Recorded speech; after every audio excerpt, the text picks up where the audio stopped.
Hello, and welcome to the presentation on the Indiana Deaf Education and Assessments of Language, or IDEAL, Fall 2020 update.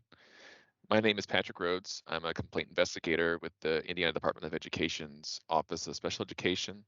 Also in this presentation is Sarah Keeper, who is a Deaf Education Coordinator with the Center for Deaf and Hard of Hearing Education, otherwise known as the Center or CDHHE. We wanted to offer this short presentation as a refresher to some educators or as an introduction to those unfamiliar with the tools, resources, and requirements found in IDEAL.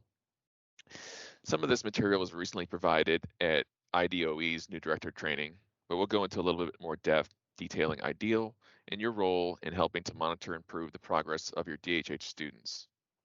Halfway through presentation, I'll switch over to Sarah and she'll go into a little bit more detail in the center's role for IDEAL. If you have any questions related to today's presentation, IDEAL in general, or how to either um, contact the Office of Special Education or the center to assist you, feel free to contact us at any time. Off the bat, I'll say that my contact information is prhodes, P-R-H-O-D-E-S, at doe.in.gov, and my direct number is 317-232-7537. And our final slide will have the contact information for the center. So a little bit of background on how IDEAL came into being. This has been a movement both at the national level and within our DHH communities here in Indiana. Indiana is not alone in enacting this type of legislation, and the center has reached out to other states to learn best practices when it comes to meeting the requirements of IDEAL. We'll also say that some other states that have enacted more recent laws have reached out to our center to find out how they can best meet the needs of their students. Apart from this legal precedent and analysis, IDEAL also runs in tandem with the best practices found in the National Association of State Directors of Special Education's Optimizing Outcomes for Students Who Are Deaf and Hard of Hearing, this educational service guideline that is found linked here in the slide. So IDEAL was signed into law in 2019. For those that want to have the code citation, it is Indiana Code 20-35-12. It was signed with the following purpose: to encourage closer monitoring of language and literary skills of children who are deaf and hard of hearing, and to improve the outcomes of these students.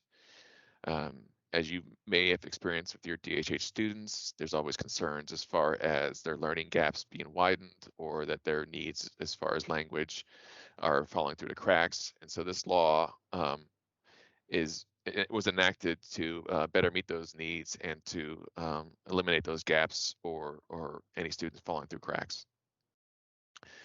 As you see here in the slide, this is the definition of deaf or hard of hearing in the law.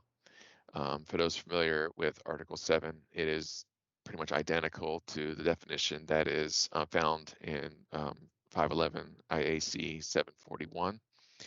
But as we'll speak to later on, this law, it involves children from age 0 to 11, but we're also talking about students that not only that have been diagnosed as DHH. It may be that they have an IEP, maybe that they have a 504 plan, or maybe that they have neither and they just have that diagnosis. So keep that in mind when we're talking about DHH students. One point of emphasis is that that IDEAL was something that was created by the General Assembly, and it wasn't so much center driven, but nevertheless, the law required the center to complete a number of tasks with a set deadline. First was the establishment of an advisory committee, which consisted of a variety of individuals with expertise in ASL, listening and spoken language, English with visual supports, and literacy. It also included parents of DHH students, educators, representatives from First Steps, the Center, Indiana Department of Education, and advocacy groups such as Hands and Voices. The committee over the next year after the law was enacted met regularly and worked on a number of tasks, which included creating the parent document, which we'll mention later, which includes a list of language developmental milestones, general language development, parent supports for language acquisition, and relative special education law. The committee also generated a list of recommended tools and assessments. Also, technical assistance in the ways of flyers and videos on the website were created. And I'll also mention the center is ready to provide individual professional assistance as requested by schools. IDEAL also requires the center to provide an annual report of provided assessment data that's provided not only to the legislation, but will be published on the center's website as well for the public. So in terms of your role as an educator, this slide is a focus on a school's involvement with IDEAL. For your DHH students, annually schools may use one of the tools and assessments identified by the center to assess those students.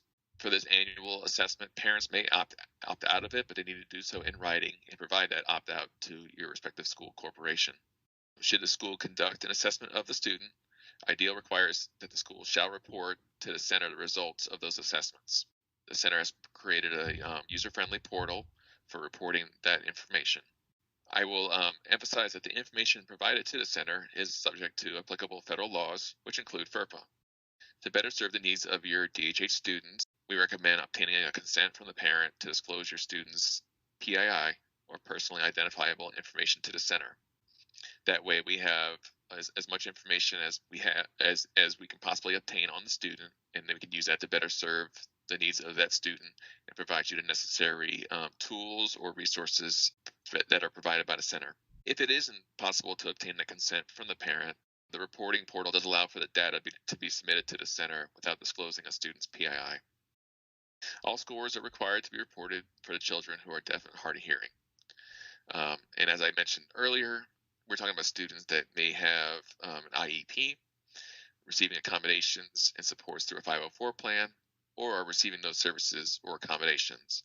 Keep that in mind when it comes to assessing these students. We're not just talking about your students with an IEP. We're talking about any student that may have a DHH diagnosis at your school. And this link right here for school hearing screening procedures can further assist you in terms of child find.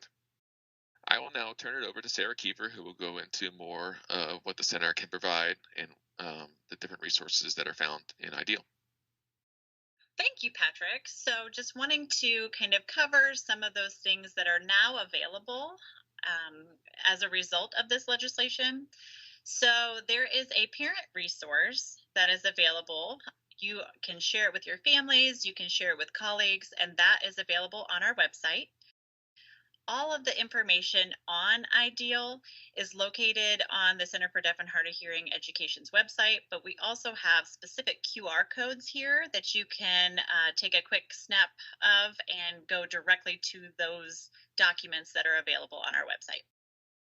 There is also a list of milestones for both language and literacy, and it's in English and American Sign Language from birth through the age of 10. We are also currently developing Spanish milestones. All of our documents will be translated into Spanish as well. So the parent document will be available in Spanish, and our language milestones will be available in Spanish, referring to the English milestones, but we are also developing Spanish milestones for Spanish development. We have a lot of technical assistance, as Patrick mentioned. It is available on our website. You can access that through this QR code.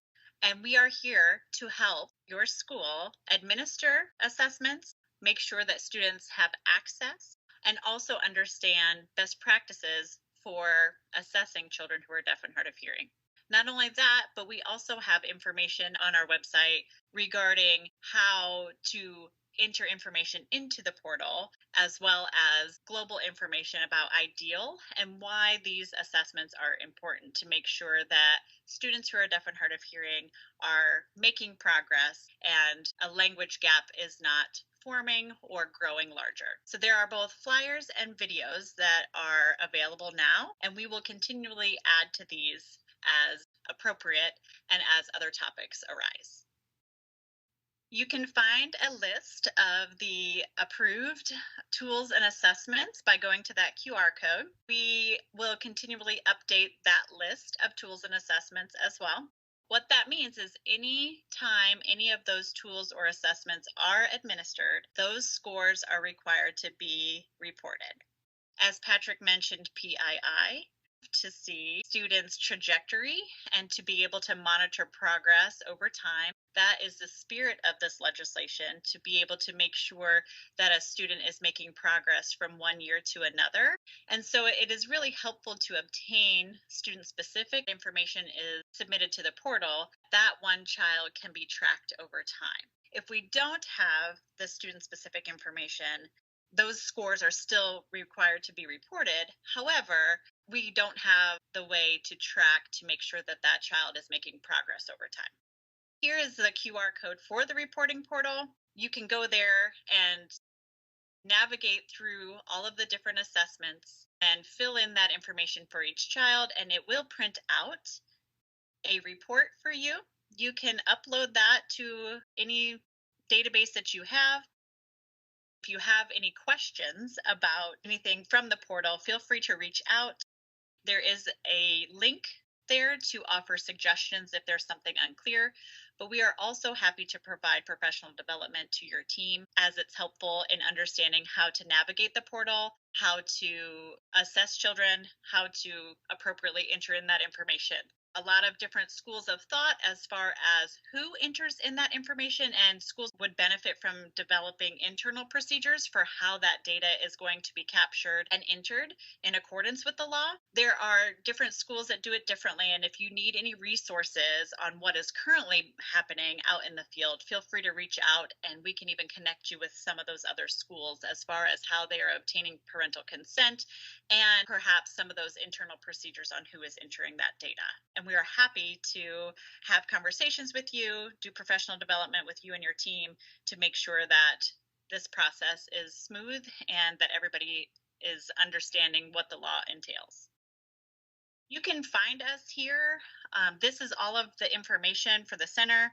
There's a big QR code right there to go to our global website where you can find information about IDEAL as well as our other programs and services. And again, my name is Sarah Kiefer, and if you would like to contact me directly, my email is skiefer@isdh.in.gov, and my phone number is 317-232-0971. Thank you.